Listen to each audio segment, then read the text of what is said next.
మాజీ కేంద్ర మంత్రి దాసరి నారాయణరావు ఆస్తులను ఈడీ జప్తు చేసింది. కోల్ స్కామ్ లో చర్యలను వేగవంతం చేసిన ఈడీ దాసరికి సంబంధించిన 2,25,00,000 ఆస్తులను అటాచ్ చేసింది.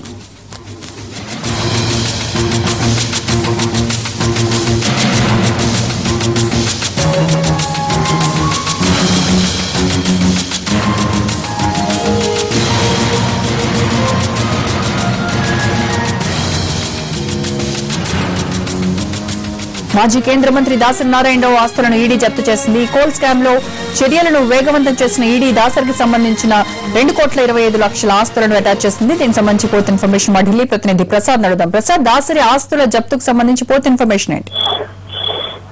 ఈ బొగ్గు క్షేత్రాల కేటాయింపుకు సంబంధించి దాసరి నారాయణరావు అప్పుడు